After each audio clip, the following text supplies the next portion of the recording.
Okay, good morning everyone, and Hazak Baruch. Thank you for joining us on this beautiful Thursday morning as we are studying together Perashat Yitro. Today's class is sponsored anonymously for the Refuah Shlema of all of Am Yisrael, for the safety, for the protection of the Jewish people, for the return of the hostages. Be'ezrat Hashem, we should see peace, shalom in our times, and Yeshuot Tovot, Besrot Tovot. Amen. My friends, Yitro, Perashat Yitro has a lot going on, and we already spent a couple of classes just on the introduction of studying a little bit about this man and who he was, and how he joins the Jewish people in the desert because he hears of all of the miracles that Hashem did for them in the Exodus as they left Mitzrayim. And the Pasuk then tells us that after he joins the Jewish people, he notices a problem in the system. Okay, he sees a flaw, and sometimes that's an amazing lesson. Sometimes it takes an outsider to see the problem. You need someone who's out of the box, so to speak. And he notices, let's read together the Pasukim. Pasuk, it's going to be right here in the first chapter still, chapter 18, Pasuk Yud Gimal. Okay, so just imagine Yitro joins the Jewish people. He's an outsider coming in, and then the next day, boom, he's giving advice. He's rebuking them. He's telling them what they're doing wrong. So let's see the Pasukim together. Vayim machorat, and it was the next day. Vayeshev Moshe lishpot et ha'am. Moshe sat down to judge the people. Vaya'amod ha'am al Moshe min haboker ad ha'arev. And the people are waiting all day, very long line. Okay, it's a long line to get to their turn to have Moshe judge their case. Okay, Vayar hoten Moshe et kol asher hu oseh la'am. And Yitro notices that this is a problem. He sees Moshe sitting there, case by case, deliberate, taking his time, judging. And people have questions, monetary questions, whatever their questions are. And Moshe, he's the only judge. He's the only guy. He says to his son-in-law, what are you doing? What are you doing to these people? Why are you sitting? And everyone else is standing, long line, waiting to speak to you. From morning to night, there's a long line waiting outside of Moshe's office. So Moshe responds, Ki yavo elai ha'am lidrosh Elohim. He says, what do you mean? They're coming to ask me halacha questions. I didn't ask for this. I'm not here to, I didn't tell them to wait. They're coming to me to wait. Ki yiladhem davar ba'elai v'shafati ben ishu ben re'ehu. If they ever have a matter, they come to me and I should judge between a man and his fellow. Right? Ve'hodati et chukei Elohim ve'torotav. And I'm informing them of the laws of God. Yitro responds, Lo tov hadavar asher ata oseh. It's not good what you're doing. Navol tibol gam ata gam ha'azeh. You'll wither, you and them. Ki kabed mimecha hadavar. This is something that you cannot carry. Lo tuchal asahu levadecha. You cannot do this alone. You cannot do this alone, Moshe. This is too much for you to carry. Ata shema bekoli, and therefore listen to me. I'atzecha vihi Elohim emach. Let me advise you. You, of course, will always be a representative of God. And you'll bring questions to God. You'll warn the people about the laws, about the commandments. You should teach them the way they should go. But Moshe, you cannot be the only guy judging. It's too much. Rather, you shall identify from the men amongst you anshe hayil, men of accomplishment, Yir'eh Elohim, God-fearing, Anshe Emet, people who are truthful, Son'eh Batza, people who hate bribes, V'samta Alehem, and you should take those people and appoint them over the nation, Sareh Alafim, heads of thousands, Sareh Me'ot, heads of hundreds, Sareh Hamishim, 50s, and Sareh Asarot, heads of tens. V'shafetu etam, and they will judge the people. Okay? And Yitro is basically giving Moshe a system where there doesn't need to be only one judge. Okay, you could have lower courts for the local city, and then you have higher court. If they get more complicated, they go to them, and the Supreme Court, if it gets more complicated, they go to that, and then you are on the top of the pyramid. But they shouldn't go straight to you, Moshe. That doesn't make sense. They're going to be able to last. They should first go to family court. They should go to the smaller judges, and as the questions get more and more complicated, then they come up all the way to you. If you do this, then everyone will get their turn. There won't need to be long lines, right? If you have a kiddush and you only have one buffet table on the Pesach program, then the line's going to be very long. But if you split it, you put a buffet over here, you buffet over there, you split the food into 4, so the line divides by 4. People don't have to wait all day to get their piece of chicken, okay? So that's a beautiful, easy way of delegating the responsibilities. Vayishma Moshe lekol choteno. Moshe, believe it or not, he listens to the advice of his father-in-law. Vayas kol asher amar, and he does what he says. Vayivhar Moshe anshe hayil, and he chooses men of hayil, accomplishment. Vayiten otam rashim ala am, and he places them over the people. Sarei alafim, sarei me'ot, sarei hamishim, sarei asarot. Okay? And after this is over, the next paragraph, we get into the receiving of the Torah. So, a very beautiful story of Yitro giving advice to his son-in-law Moshe, okay, which is, I'm sure, something that many fathers-in-laws enjoy doing, telling their son-in-laws what they're doing wrong. But this is something that's written in the Torah. Moshe gives advice. Yitro gives advice to Moshe. You're not going to last, you're going to fall, you do this alone, very, very short-lived. You need more manpower. Delegate. Have helpers. Don't do it all alone. Give it out. You're one-man show. But you need a team. You need a team to succeed. You need a team. And this is true in everything. You want to have a business. You can't just be a one-man show. You're very limited. You delegate. Then you hire people under you. They could do more. So instead of you meeting 100 people a day, you could have 10,000 people a day. Because you hire 100 small people around you that each one has, right, a franchise. You give it out. You can divide and conquer. So this is what Yitro's advice is to Moshe. Now there's many things that we could explore over here, but I want to just focus on just a couple of questions. And question number one is, why is this story right here? Why is this story here right before the giving of the Torah? You would think right before the Torah is given, there should be an important story. And here we have a story that doesn't really seem so important. It's a nice story and there's nice lessons, but is it the most important story? If I told you what story should preface Matan Torah, what would you say? God should put in the Torah. Which story should He put right before as an introduction to us receiving the Torah? I would think a very important story. Maybe a story of the Jewish people sacrificing something, or the miracles from Hashem, something. But you put a story of Yitro and judges and things like that. What is that doing right here? That's one question of the Ora Hayim that he's going to answer at the end of today's class. And another question, and again, there's more Ora Hayims that we're not doing on this piece, but one of them that I want to focus on is this advice of what are the requirements of these judges? What do they need to possess? Well, if you look closely, it says they should have Anshe Hayil. What does that mean? They should be men of accomplishment. Yir'e Elohim, God-fearing. Anshe Emet, men of truth. And Sonei Batza, people who fear, who hate, they despise bribes. So they need to have 4 things. It looks like they need to have 4 things. Now, if you fast forward to the end, when Moshe takes on this advice, it says, Vayishma Moshe lekol choteno. Moshe listens to his father-in-law. Vayaz kol asher amar. And he does exactly what he told him to. Look at the next pasuk, pasuk 25. Vayibhar Moshe. Moshe chooses. It should say 4 things, right?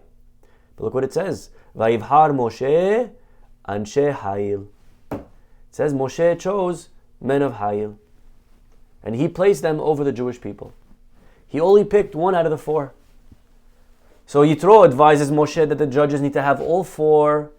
And Moshe picks judges that only have 1 out of the 4. So these are 2 questions that I wanted today study from the Ora Hayim. So let us read together what he has to share. Amar Arba Hadragot. Says the Ora Hayim that Yitro mentions 4 levels of excellence that are needed. Keneged arba'am minuyim hamuskarot b'dvarav. So says over here Ora Hayim, it's not a coincidence that the 4 levels that are required, Anshe Hayil, men of accomplishment, and Yirei Elokim, those are 4 levels. It's not a coincidence that there's also 4 categories of judges that you want. You want heads of 10,000, Sarei Alafim, thousands, Sareh Me'ot, Sareh Hamishim, Sareh Asarot. There are 4 levels that you need in this pyramid of people. You need heads of thousands, heads of hundreds, heads of 50s, heads of 10s. So says the Ora Hayim, the 4 levels of excellence that are required correspond to the 4 types of appointees that are mentioned. And he explains, Keneged Sareh Alafim, the highest level, the highest one, the ones that are leaders of thousands, those are the most important. That means that every 1,000 people gets one guy, right? That's a very high level. That means you have 1,000 people under you. Okay? Sareh Alafim, for that, you need to be Anshe Hayil. Anshe Hayil, what does that mean, Anshe Hayil? That means men of accomplishment. Tevat Hayil Tagid Otzem Hashlamat. Hayil means a level of success that's very high. Prosperity, character, physical strength, and overall perfection in all areas. Chayil is an all-encompassing word that means you're the GOAT. Okay? You're the number 1. If you're Chayil, that's the best. Okay? Because to be worthy to be appointed a Sar Elif, you need to have all of those. So number 1, the highest guy needs to have the highest level of accomplishments. The next guy, Sareh Me'ot, the guy under him, he only has 100 people under his circle. Sareh Me'ot. Him, he needs to be Yir'eh Elohim. For him, it's enough if he's God-fearing. Ki letzad prat zeh lo yitztarek kol kach. To be a leader of 100, you don't need to be Chayil. Chayil is number 1. You need to be Yir'eh Elohim is good enough. K'shi Yir'eh Elohim, once you have that, then you're worthy to be appointed as a judge of 100. Now he explains, and by the way, Yir'eh Elohim is under Chayil. And Chayil for sure includes a guy who's Yir'eh Elohim. If you're number 1, you're including number 2 and number 1. But the second guy doesn't need to have all the guy levels, he doesn't have all the accomplishments of the first guy. It's enough for this guy to have Yir'eh Elohim, that he's God-fearing. What does it mean to be God-fearing? It doesn't say Yir'eh Hashem. It says Yir'eh Elohim. What's the difference between Yir'eh Hashem and Yir'eh Elohim?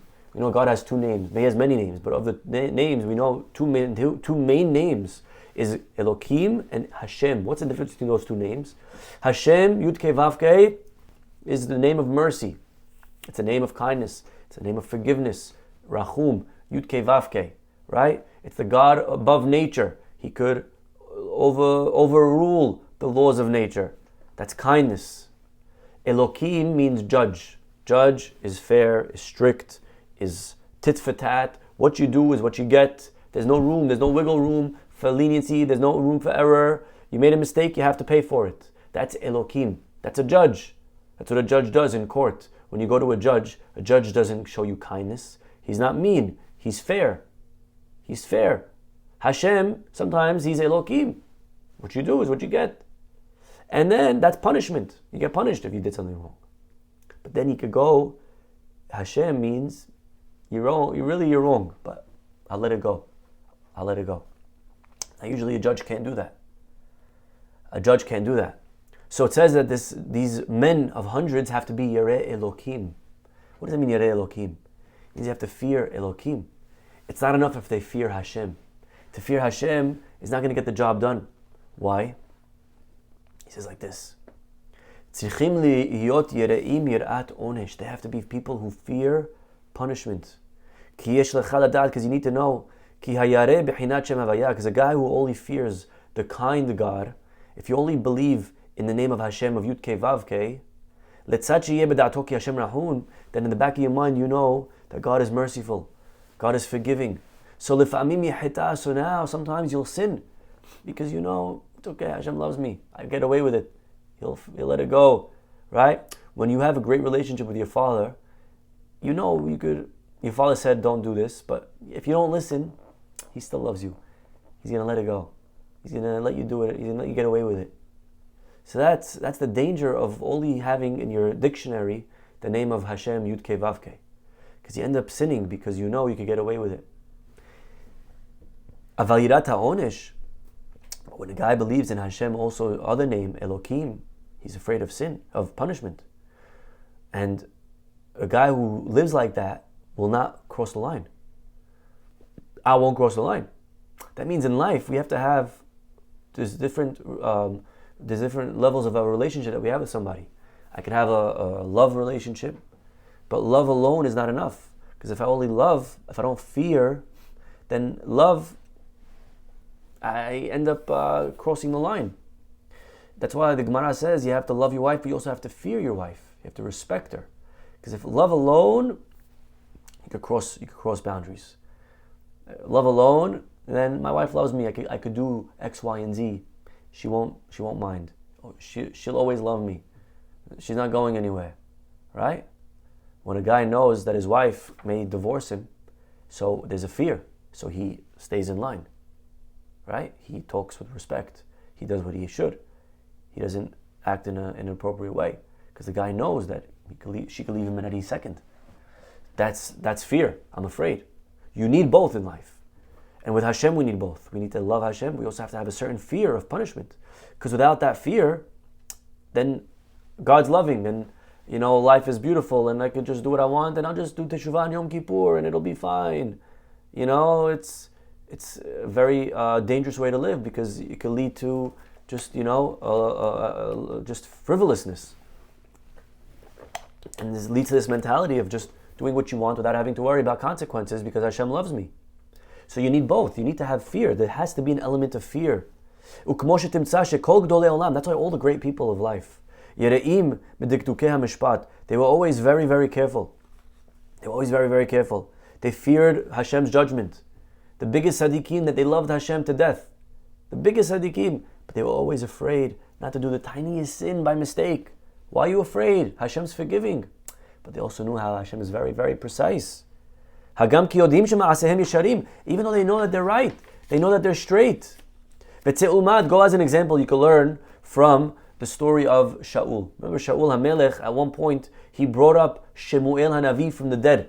He went to a sorceress. He said, I want you to bring Shemuel from the dead. Shemuel, when he was brought up from the dead, he brought Moshe Rabbeinu with him. Because Shemuel thought he was being brought up by God to be judged. Because even the dead people get judged, believe it or not. Not only the living. Every year it says the book of the living and the book of the dead get judged. Doesn't mean those who will live and those who will die. It means those who are living and those who are dead. Even the dead people get judged every year. They get judged for the ripple effect that their actions may have caused this upcoming year. Let's say a guy died 5 years ago. But there are still sins that are being done every year because of him. Because of his teachings maybe. So that guy's paying every year. So a person gets judged. Even a dead guy gets judged on Yom Kippur. So Shemuel, when he saw he was being brought up from the dead, he was very worried that he's going to get judged again. And although Shemuel is the biggest tzaddik, but you see, he was worried. And so much so that he brought with him Moshe to testify on his behalf that he was always following the Torah and the mitzvot. And therefore, Yitro, he says, category 2 has to be Yerei Elokim. He has to be a guy who fears God's name of Elokim. Not enough to fear the name of Yud Kei Vav Kei. Because then there's still room for error over there. Okay, fine. Now, Bechina zo, this level of fearing God, Yeshno Gamken Besarei Halafim. This attribute for sure also found in the higher level, in the leaders of thousands. Just that the leaders of thousands, besides for being God-fearing, they also have the other advantages that are not needed by these guys who only are leaders of 100. Okay? Then Sareh Hamishim, then you have the heads of 50. For them, the Pasuk says, Yitro said, they should be Anshe Emet. They should be people of truth. What does that mean? That means that to be appointed as a head of 50s, it's enough if you just are a man of truth. Ela sheyu Anshe Emet. You don't have to have Yirat Otem Hadin. You don't have to be on the level that you're constantly fearing punishment. That's a very high level. That's a level that's needed for the guy of 100. But you're only a guy of 50. So for you, it's enough to just be a man who seeks truth. People that will try to uphold the truth. And then the fourth level, Keneget Sarei Asarot Amar Son'e Batza. The fourth level has to be people who despise bribery. Dai lahem gader zeh. For them, it's enough to be that. They don't need to be men who are constantly seeking truth. They don't have to be men that are fearing of God. They don't have to be Anshe Chayil. They just have to hate bribes. Ki yeh lahem adavar sanui. but hate bribes. Not they don't take bribes. They have to hate bribes. Because if they don't take bribes but they like them, then they may get bribed. Yeah? If you don't take bribes but you like money, then push comes to shove, you may get tempted. Your desire may win you, may defeat you. So you have to hate bribes. Now all of these lower three, hating bribes and truthful, and what does it mean to be truthful? It means not that you lie. Of course, everyone has to not lie. Every judge can't lie. But he's to be pushing it to uphold the truth no matter what, to the farthest degree. So all three are needed. Hating bribes, truthful, and God-fearing, all three are for sure included in the highest level. And then 1 and 2, right? So you have 1, 2, 3, 4. So 4, 3, and 2 are all in 1. And then 4 and 3 are in 2. And then 4 is in 3. So I hope you understand how I'm trying to put like a pyramid over here to just paint the picture. That every guy must possess all the levels of the guys under him. Vehem zo lemala mizo. So Yitro is giving him not 4 different things that each guy needs to have. That's the chidush of the Orah Hayim today. When I read this pasuk with you in the beginning of today's class, so you would say he needed to have all 4. There are 4 different requirements that a judge must have. He has to be this, he has to be that, he has to be... Says Orah Hayim, no. It's 4 different levels depending on the type of judge you are. And Velazeh lo amar ve. That's why it doesn't say ve. It doesn't say in the pasuk they have to have anshe hayil. Ve means and. And would mean they have to have all of the above. It doesn't say all of the above. It just says this, and then it also says that, and then it says also that without the letter and, without the word and in between. That means it's 4 separate requirements for 4 different people. That's a big diuk that he's making, that he's noticing that the letter Vav is missing in between each one of the requirements. Because it must be like I just told you. Not all men needed to have all 4. Rather, depending on your level. Now obviously if you found, how many heads of thousands do you need? The 600,000 people, you need 600. And then how many heads of hundreds did you need? Heads of hundreds, so divided 600,000, right? That's 1,000 of them. And then heads of 50s, right? Altogether, does anyone know how many judges we had? If you add it all up, it's an interesting number. The Gemara says that you had 600 leaders of 1,000, you had 6,000 leaders of 100, you had 12,000 leaders of 50, and you had 60,000 leaders of 10. So you had 78,600 judges. That means, do the math, there's 600,000 people. 80,000 of them are judges. Okay? So that's a very high ratio. Okay? Around 1, right? 1 to 6, or 1 to 7, 1 to 8, right? Something like that. Between 1 to 7 to 1 to 8 ratio of judges to regular folk, regular citizens. Every 7 guys, every 8 guys had 1 judge. So that's a lot of judges.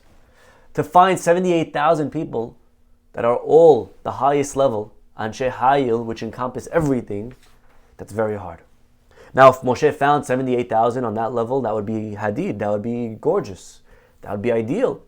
But Yitro wasn't so optimistic.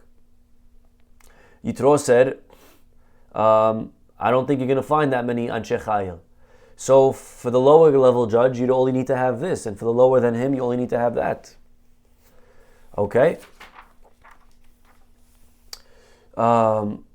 But Lazek Shebikesh Moshe Israel, what ended up happening is that Moshe ended up searching, and what did he find? He found Memina Meshubah Anshe Hayil. Moshe found Anshe Hayil from the highest level. He found 78,600 highest level people. That all of them were worthy to be the highest type of judge. And that's why at the end, first question that we asked today's class, why does it only say Vayibhar Moshe Anshe Hayil? It says Moshe chose Anshe Hayil. Why does it leave out the other 3? The answer is because that's the best level. And he found 78,600 of the best level. He didn't need the other 3 anymore. You understand it? That includes all the other ones. For sure, I don't have to tell you that they had all other three qualities, because the first includes all four. Because that's all included in the word Anshe Hayil. Beautiful. Well, Ra'iti latet lev. I'm here now to answer our second question. And now I want to understand, how did Yitro merit to have this whole parasha written in his name? This idea of having a hierarchy in courts, of having people from tens and fifties and hundreds and thousands. How did Yitro merit to be the guy that he should be the one to have the law brought out through him? Now it's true that he honored Moshe. He came all the way to the desert to join the Jewish people. It's true, and the God's rewarding him. God could have rewarded him in a different way. You didn't have to reward him. This is a big reward over here, that a whole parasha should be written through him. Not only that, but now if a guy reads the Torah, it looks like Chas v'Shalom. It looks like the Jewish people are so ignorant that they didn't even think of this idea. You needed Yitro to tell you to delegate. That's a simple thing. You Jews couldn't think of that. It makes the Jews look bad. That we needed an outsider to give us this advice of delegation. Why did God do it like that? You needed a man from Midian to come and enlighten us, right? You needed a guy from Midian to come and shed light on this. It's looks bad for us, you know. But look at the Orah Haim. His answer is brilliant. Ki hadavar. The reason is as follows: Leharot Hashem et bnei Israel adorahu b'chol dor vador. God wanted to show us and every generation ki yesh ba'umot gdolim b'hachana u'b'haskala. That number one, there are people among the nations of the great world that are of great understanding and insight. Chokhmah bagoyim ta'amen. You have to realize that there is wisdom amongst the world. The other nations of the world, they have insight, they have wisdom, they have chokhmah. You hear other people today, big, smart people, they give good advice, business, relationships. There's chokhmah in the world. You shouldn't disregard it, you shouldn't dismiss it just because it's from a goy. No, it could be that a goy has wisdom. They're very smart, they have great insight. And now, the Pasuk's telling you, go and learn from the insight Yitro displayed with his advice and the method he chose to categorize the people who would serve as judges. There are people among the nations who are able to recognize what's right and what's proper. Yitro was an outsider. Yitro wasn't a Jew. He had it. Well, what's the lesson? What's the point in that? What are you trying to tell me? That Goyim are smart and so what? What? Yes, and therefore, Hakavana bazes. Look at this. Why did Hashem choose the Jewish people? Why did God pick us as the chosen nation?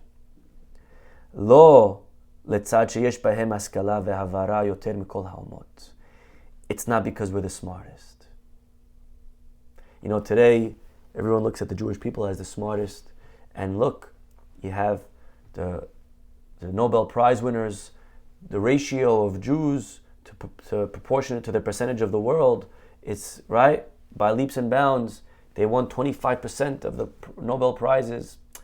Right? People today, they see the Jews as a very smart nation. But really, the Torah tells us that the Jewish people are not the smartest. You know, IQ-wise, they're smarter maybe.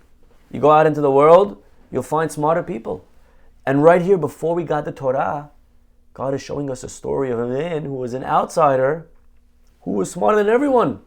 And all the Jews put together. Look at this. Yitro. Look at this man, Yitro. God didn't choose us merov chokhmat Yisrael b'haskalatam. He didn't pick us because of our intellect. That's not why God chose the Jewish people. It's not brains. Why did He choose us? Why did He choose us then? He picked us because He loved the Avot, because He loved their character. He loved how they acted. Now you understand why this story is right here, before Matan Torah. And there's two opinions. Did Yitro come before the giving or did he come after the giving? But either way, says the Or HaHayim, the Torah puts it before. You know why? Because it's trying to show you, right before we got the Torah, by the way, there was a smarter group of people than the Jews. There's a guy, as an example, Yitro. He's much smarter than them. And God still didn't choose him. He didn't choose Midian. You know who God chose? If you were trying to give a book of knowledge, if you were trying to give a book of the Torah, which people would you give it to? If you wrote a book and you wanted to sell it, who would you go to give you a haskama, to authorize it, to give you, to endorse it? Who would you go to? Who would you try to give this book to read? You would go to the Ivy League schools and have the top students reading it, and they would appreciate the book. God didn't give the Torah to the smartest people. He didn't choose us because of that. It wasn't a question of brains. He chose us because of a promise that he made to Abraham, because he loved the Avot. He chose us, the Midrash says, you know why God chose us? The opposite. Not because we were the smartest, but because the Jewish people, the Midrash says, are the most disrespectful. The Jewish people, in our blood, were the most chutzpah. There's no one who's more stubborn than the Jews, the Gemara says. The Jewish people are the most stubborn nation, and Hashem chose us precisely because of that. And it was a test. There was a test for all of time. You know what God was trying to prove to the world? Look how the Torah could change even a Jew. Even a Jew could improve with the Torah. Imagine a regular, average nation. Imagine what the Torah could do to them. If the Torah could even transform a Jew, then Kal Vachomer, it could transform anyone. So obviously the Gemara says that the Jews were chosen because they were the lowest. They were the lowest. And look what it did to us. Look how now, fast forward 3,000 years, with a symbol of light, with the holders of truth. Now we're the most respectful. Now we're the most kind. We're responding first when there's disaster all over the world. We're the ones coming, right? Look what Israel does. It bends over backwards. Which other nation, my friends, which other nation, ask yourselves, would do what Israel is doing now in Gaza? Which other nation would send warnings, leaflets to the citizens, giving them a chance to leave? Which other nation would give gas and water to the country that they're fighting? Which other nation would do that? Of course, the world, some people, they're very corrupt. They still find a way to condemn Israel. But the truth is, if you compare this to any other war, any other nation, we have gone above and beyond what is required, what is considered, fair in wars, in war times. You're going to have people that are going to call us guilty of war crimes. Okay, what are you going to do? You're not going to make everyone happy. You'll always have anti-Semites. But you need to know that what we're doing now is actually very, very kind. It's very, very fair, very above fair, above and beyond. What they're doing, it's unheard of. The way Israel treats the enemy in war, it's a wild thing. I mean, if nobody cared when America dropped a bomb, right, in Japan, 2 of them, right? Truman didn't lose any sleep over it, he said. He didn't care. Nobody cared. He killed that. How many innocent people died over there? Tens of thousands. Innocent people, tens of thousands. And here, I have cousins in Israel in the army, going in, risking their lives to minimize the deaths of innocent civilian Palestinians. Innocent Palestinians. My cousin has to risk his life now because of an innocent Palestinian. Israel doesn't need to do that. One bomb, you wipe them out. You send one bomb into Gaza, you clean the whole place out. You have to risk 0 people. We could do that. We didn't do that. You know why? Because we do care. Because we care, because we have a book called the Torah.